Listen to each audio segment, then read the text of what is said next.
Week 1, Unit 2. Exercise 1. Your comfort zone is like an invisible barrier around you, inside which, if you stay, you feel comfortable. Your comfort zone and your confidence are linked together. Step outside it, and you feel uncomfortable and fearful. However, your comfort zone is not fixed. If you constantly stay within your comfort zone, it shrinks, filling you with fear of what is outside it, and then your confidence reduces. If you step outside your comfort zone and do something you are fearful or nervous about doing, then your comfort zone expands and your confidence increases.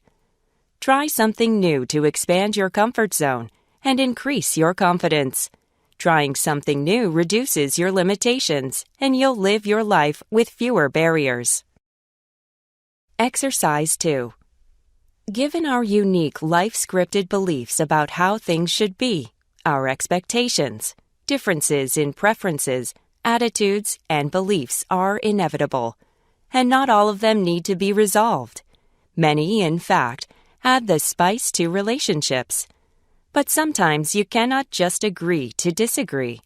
Some issues impact each of you and perhaps others, your children or coworkers, in ways that require a clear, unambiguous resolution.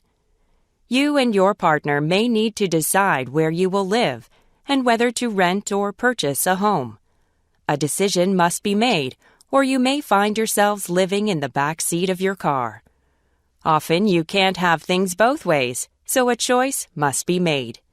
For example, you can't practically visit your mother in Florida and your father in Connecticut on Thanksgiving Day. So, coping with conflicts as we traverse the ups and downs of daily life is not just a useful tool. It is absolutely necessary for the kinds of successful relationships and outcomes we most desire. Exercise 3. The personal computer has done more to alter work methods and procedures than any other innovation of the past several decades. Computers have replaced typewriters and other office machines almost completely, and they have dramatically changed the way many jobs are performed. Unfortunately, the computers and tablets and smartphones and other electronic devices have also opened wide a door to a variety of time-wasting personal uses, including games and non-business email, personal correspondence, jokes, inspirational messages, anecdotes, etc. It is not unreasonable to conclude that much of the efficiency gained through the use of such devices is canceled out by their misuse. The personal computer may well be the most useful and versatile tool ever to come into common organizational use, but by many who spend hours at keyboard and screen, the computer is treated more as a toy than a tool. Exercise 4. In the circumstances of entertainment and aesthetic engagement, overt manifestations of the perception-action cycle are often blocked or transformed. Watching films and television, looking at paintings or sculptures in a gallery, and listening to music in a concert hall deliberately place perceivers in a relationship with the objects of perception that prevents them from acting upon or exploring those objects in an unhindered fashion. Many of the reactions that people have to these special circumstances, reaching out to touch a sculpture, foot and finger tapping in response to music, are a residue of the more usual relationship between perception and action, as are the specific conventions that regulate these reactions. Please do not touch signs at exhibitions, socially enforced silence and immobility at concerts, applause at regulated moments. The interruption or suspension of the perception-action cycle that characterizes some forms of aesthetic engagement is, of course, culturally specific. It is at its most extreme in some of the high art forms of the West and in circumstances in which formal ceremony and aesthetics interact. Exercise 5. People from more individualistic cultural contexts tend to be motivated to maintain self-focused agency or control, as these serve as the basis of one's self-worth. With this form of agency comes the belief that individual successes depend primarily on one's own abilities and actions, and thus, whether by influencing the environment or trying to accept one's circumstances, the use of control ultimately centers on the individual. The independent self may be more driven to cope by appealing to a sense of agency or control. However, people from more interdependent cultural contexts tend to be less focused on issues of individual success and agency and more motivated towards group goals and harmony. Research has shown that East Asians prefer to receive, but not to seek, more social support rather than seek personal control in certain cases. Therefore, people who hold a more interdependent self-construal may prefer to cope in a way that promotes harmony in relationships. Exercise 6. Severe depression is not something people can pull themselves out of any more than they can pull themselves out of congestive heart failure, kidney disease, or gallstones. When patients with congestive heart failure develop difficulty breathing, they are usually grateful for treatment that relieves their distress. They rarely believe they can handle such illnesses themselves because they have no sense of being in control over the workings of their heart. We also do not sense our brains at work, but we feel in control of our minds. This sense of being in control of our minds allows those with depression to believe they can pull themselves out of the severe depression. In my experience, once older adults understand that depression is a disease of the brain and not something they have control over, they become more open to considering treatment. It's not that they can't handle their problems any longer. Rather, their brain has let them down. I often say to my patients, "It's not you, it's your brain." Exercise 7. In the process of selling your property, you may hear the phrase real property and personal property. Real property is fixed and attached. Personal property is usually mobile and unattached. Where this is likely to come up is in regard to items within your property. Most refrigerators that can roll out, be unplugged, and taken with you are considered personal property. If a refrigerator is somehow permanently attached to the home, such as a built-in model, it is real property and stays. When selling a property, it is assumed that you are selling all real property. Ripping things like banisters, fireplaces, etc. off their moorings and taking them with you is not only boorish behavior, it would most likely be a violation of your sales contract. Even if it is possible to remove them, the buyer is assuming all real property to be his. Granted, anything is negotiable, but if I was a buyer and I allowed you to do such a thing at all, which I most likely wouldn't, I would demand significant financial consideration off the previously negotiated sales price, so much so that you would most likely say, "Forget it." As the buyer, I don't need you trashing the property as you leave. Exercise 8. Much pro-social behavior is stimulated by others, such as when someone acts more properly because other people are watching.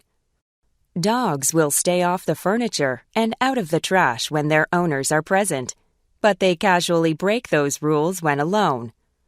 Humans may have more of a conscience, but they also still respond to the presence or absence of others. Public circumstances generally promote pro-social behavior. Participants in a study by K.L. Satow sat alone in a room and followed tape-recorded instructions.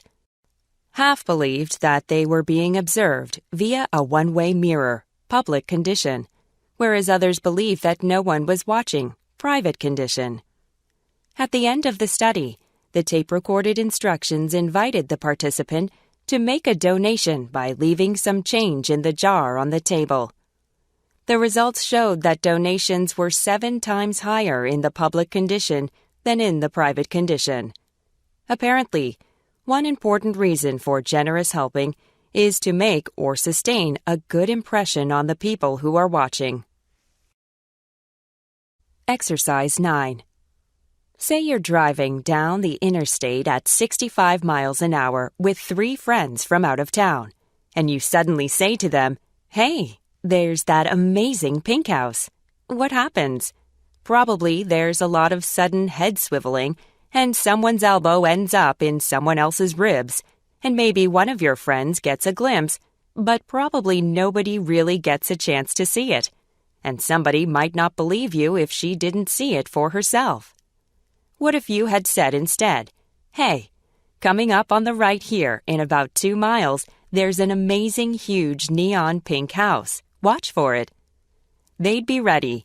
They'd know where to look and what to look for, and they'd see what you wanted them to see.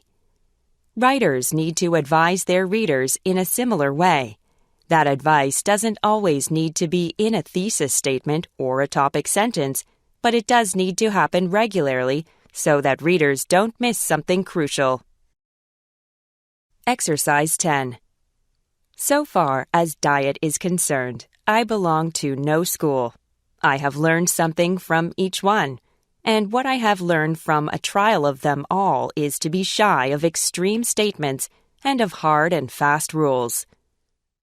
To my vegetarian friends who argue that it is morally wrong to take sentient life, I answer that they cannot go for a walk in the country without committing that offense, for they walk on innumerable bugs and worms. We cannot live without asserting our right to subject the lower forms of life to our purposes. We kill innumerable germs when we swallow a glass of grape juice, or, for that matter, a glass of plain water.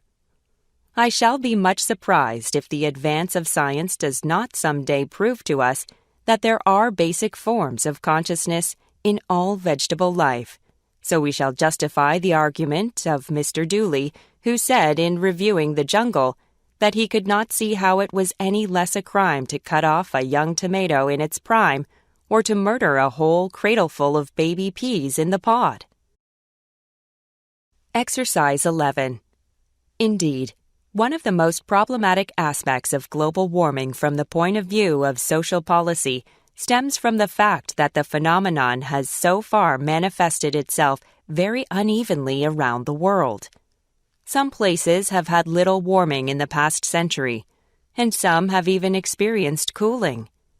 For extensive regions of the Earth, the warming of the past 80 years has deviated strongly from the global average, notes climate expert Ken Hare. This fact raises major difficulties for political action. In many countries, future temperatures will differ strongly from the global norm, and global warming will seem like a fiction to local politicians. He points out, for example, that the lack of a strong warming trend in the United States accounted in part for the reluctance of the U.S. government to support the 1992 International Convention on Climate Change. If you're considering political action, you have to remember that you're asking a considerable number of people in the world to take on faith that this is a truly global effect, he said. Exercise 12. In the 5th century BCE, the Greek philosopher Protagoras pronounced, "Man is the measure of all things." In other words, we feel entitled to ask the world, "What good are you?" We assume that we are the world's standard, that all things should be compared to us. Such an assumption makes us overlook a lot.